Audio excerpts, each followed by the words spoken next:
A very warm welcome to our audience members, fellow Remotanians, and especially to Ronwin Bakker, an IT specialist who will share how she had to embrace change and challenges to succeed in online remoting. Ronwin is a problem-solving business data analyst with a knack for improving business processes by delivering impactful data insights and ensuring quality system solutions. The notion of freelancing emerged after Ronwin's husband's job loss in 2020 led him to Abu Dhabi in 2021. Enrolling in the Remotania coaching program in late 2021 empowered her to resign by the end of 2022 and embrace full-time online remote work. Welcome, Ronwin. We are excited to hear about your online remoting journey. So tell us, once you realized that you had succeeded with online remoting, what did that mean to you? Thank you for the warm welcome, Kim. Yeah, I'm excited to share my story today with everyone. So to get back to your question, once I realized that I've succeeded, I need to mention that success in my book is a somewhat relative concept, but when I realized I had achieved something substantial in the online remote landscape, I think it was indeed a significant milestone for me. However, this realization didn't mean now I could sit back and relax. I think this journey is an ongoing process, and perhaps I've just reached the first milestone. This initial phase where I was able to convince myself that this is really something that was feasible and that I could effectively work from various locations was a crucial turning point for me.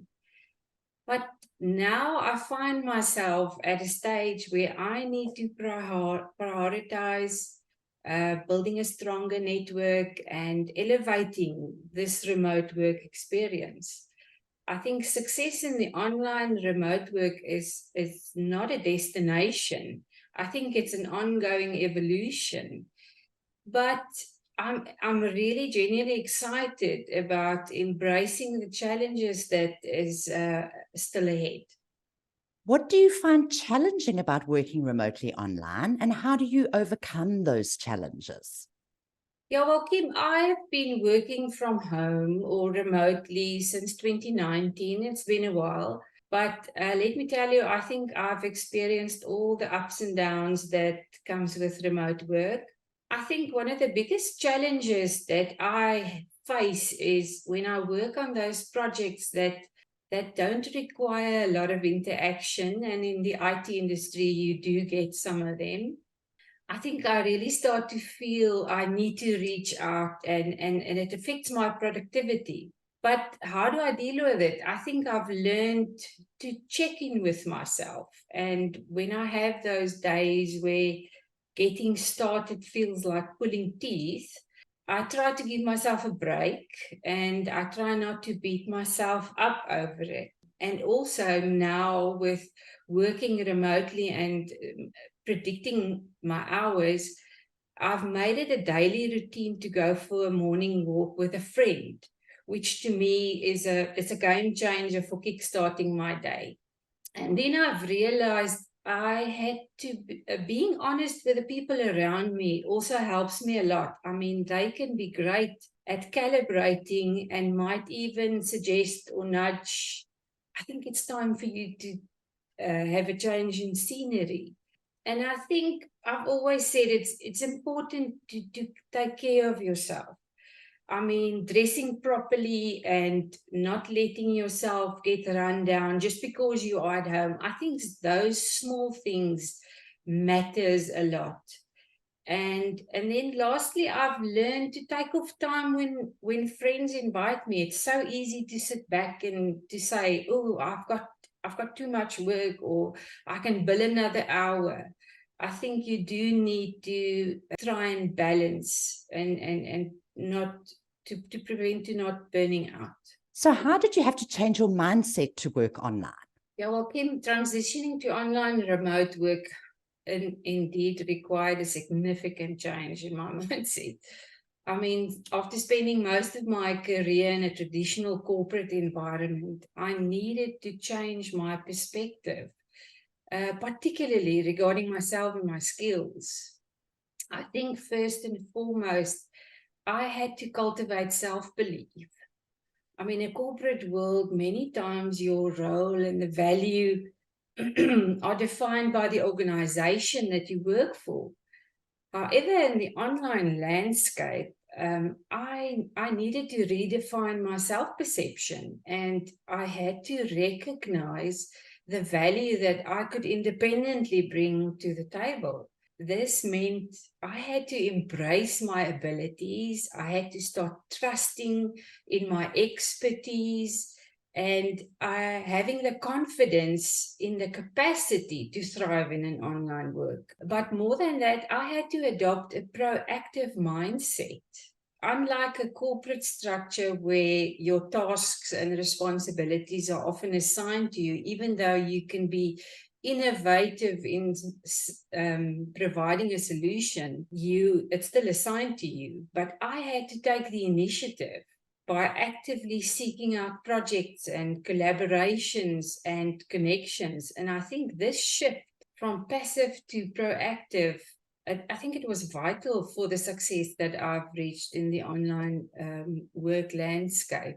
But I want to mention that Remotania provided me with a safe enough environment to firstly believe in myself and to proactively pursue opportunities.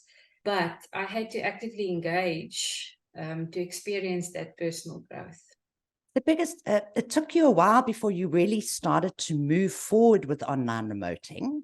What was the main barrier you needed to overcome before your online remoting efforts started to pay off? I think my biggest obstacle that I had to overcome was my initial perception that working as a freelancer or doing online remote work was something that I'm going to consider once closer to retirement. So that's the way I approached it. This was a part-time experiment, and whenever I had time available, I would work on it. But I think the change came when I realized the potential, as well as the fact that this opportunity, not only can it sustain me, but it can help me to join my husband abroad. I mean, that shift was a game changer for me.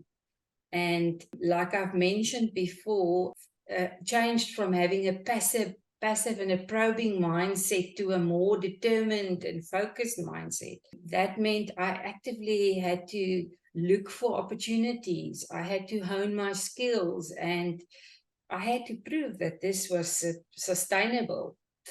And I've also realized that online remote work, aligned with my life goals, and that's when I started to put the dedication into it. And I think then things started to fall into place. How has your work practice changed as you became successful online? Well, as I became successful, I think my work practices underwent significant changes. I mean, one of the most notable shifts was my increased willingness to trust my intuition and to take decisive actions when I recognized there was an opportunity where I could add value. I mean, this confidence in my ability allowed me to be responsive, and I think this enhanced my overall effectiveness. Having worked in the IT industry, I mean, managing multiple projects has always been a part of my work.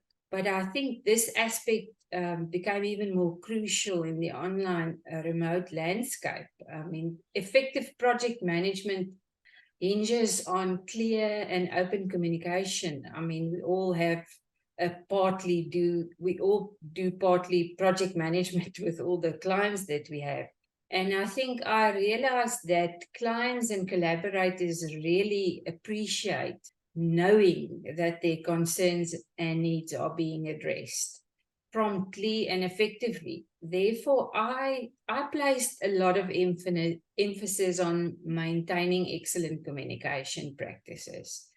This focus not only helped me to manage their expectations, but I think it also fostered a lot of trust and peace of mind from the client side. When clients are confident that I'm attending to their issues and they can really rely on me for timely updates and resolutions, I think that all enhances the working relationship, and that definitely contributed to my success. Yeah, so the greater reliance on your intuition, being proactive in problem solving, and committing to be transparent and effective in your communication, those are all things that I had to really put emphasis on. And what advice would you give yourself if you were to start all over as a freelancer again? First of all, I would like to say that I'm so glad I have started doing freelancing. But the advice that I would give myself is you need to embrace this challenge. Freelancing isn't easy, and I think most probably, I don't think it's for everyone, but it does require hard work and dedication and resilience. And you need to understand that it's not a walk in the park, and many times you will be out of your comfort zone. But I still say that if you feel undervalued or you're not reaching your full potential in your current situation, taking the leap into freelancing is definitely worth it. For me, believe in your value. That's advice that I would give to anyone. Recognize your worth and the skills that you bring to the table. Confidence in your abilities is crucial for success in freelancing. Don't undervalue yourself. And I think everyone here will have something that they can add that will be of value. And then what is important is you need to network actively. Building a network of clients and collaborators is vital.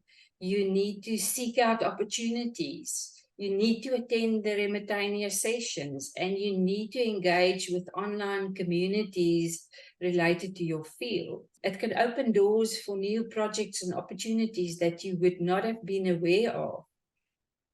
We all know continuous learning. You need to be open to that.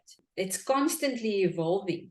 You need to stay updated by staying connected. And I think being part of a community is crucial for upskilling and especially the personal growth. My personal experience with freelancing is, and you have mentioned, is when my husband lost his job in 2020, that was just before COVID. And he was offered a job in another country. There was no way that we could decline that. And there wasn't even I never thought I would be able to join him, but I was so thankful for being introduced to online remoting and freelancing, and that gave me the idea to join him full time. But this freelance and online remote work is more than that. This is my future. My dream is to live and work anywhere, wherever my kids are, wherever the rest of the family is. That's the dream. So go for it. It's worth it. Then tell us about a freelance project you really enjoyed doing. There was this one project that I truly enjoyed, Kim. This project involved me creating a very simple accounting system for a small business owner based in the UK. And I've actually grown fond of this client. And it was built using Airtable. And for those who are not familiar with Airtable, it's a cloud-based database and collaboration platform. And I think what made this project so satisfying was the impact it had on the client's business operations. He had very specific needs for tracking financial transactions on vehicles that he bought, repaired, and then eventually sold. Pardon me. And the existing Excel-based system was becoming cumbersome, and he really battled with the data entry. So the project required me to analyze his workflows and identify the pain points, and I was able to give him a tailored solution.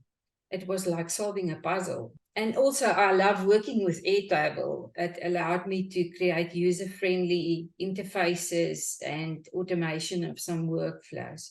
And I think why this project was a success was the impact was tangible. The client was so delighted with the outcome, and he mentioned that this new system reduced the time required for data input by 50 to 70% of his compared to his previous Excel-based system. So I think witnessing how this simplified his work processes was incredibly rewarding, and hearing his positive feedback and gratitude were immensely fulfilling. Thank you so much, Ronwin. So we're moving to the Q&A time. If you have any questions, please type them in the chat. And if you are already active in online remoting, also feel free to tell us in the chat box how you experience working online. Right, so let's have a look. Anna Marie agreed again. It's a big step out of your comfort zone, but again, absolutely worth it. Okay, Ronwin from Anna Marie, what's next for you? Yeah, I think some days I feel like I'm starting all over again. So as I've mentioned, I think I've just reached the first phase of online remote work where I was able to convince myself that there's so much potential here. And I'm at a stage now where I feel I need to start working on having a group of collaborators and more a network, and keeping the clients coming back for more and having that sustainability. But to decide on what to do next, I mean, it's like finding your initial niche. Do I do the online business? Do I do consulting? Do I just get a team together? Those are all the things that I need to work through now. And what do I really love doing? What am I good at? What am I good at? Do I need to dive into technical detail or just be high-level collaborator? Those are the things that I need to figure out now and take the next step. And Anna Marie also said, agreed, it's a roller coaster ride, but absolutely worth it. Staying positive. It's quite a challenge. And then Jeanette de Vet has asked, do you have a website or do you only work through Upwork? I don't have a website. I do LinkedIn and not as actively as I should. But no, I work on Upwork, and I try to build a network on Upwork. I've had a huge contract since March this year. Two of the people that I worked with there, I added to my network. Those are the skills that I feel I could, and the people that I could relate with. So for now, I'm building my network on Upwork and using LinkedIn. I don't have a website or any other. Faith has asked, apologies if my question has already been covered, but how long have you been freelancing? I joined the Remotania coaching program in November 2021. And I then remember. I was still working, and Kim was actually the one that engaged with me. And I think I still worked full-time that time. And so, yeah, I spent a couple of hours a week working on this. But I joined the Remotania sessions, and yeah, and I was able to resign December 2022 and move over to Abu Dhabi. So yeah, about a year and a half. I would suggest that I think Remotania is an awesome place to bounce some ideas, and like I've mentioned, it was a safe enough environment for me to reach out, and there are so many people on different stages through the journey. They can give you good advice, things that you would not find by searching it online. So having a community to actively engage, and that, I think that was crucial for me to be able to tell you where I am today. And then Ingrid has asked, how did you handle the early stage contradiction? You have to put yourself out there via your profile, but mistakes can dent your online reputation quickly. Any tips? Yeah, no, Ingrid, I definitely hear what you're saying. It's by, and I think I tried to do that in the Remotania environment, starting to put stuff on the Remotania Facebook group and see what the responses they are. And then you'll be surprised that there are so many people that actually think it's a good idea. Yeah, starting with something, just something out of your comfort zone. Use the community environment. It's definitely a safe enough environment for you to step out, and then as things as you progress, you get the confidence to take bigger steps. Absolutely.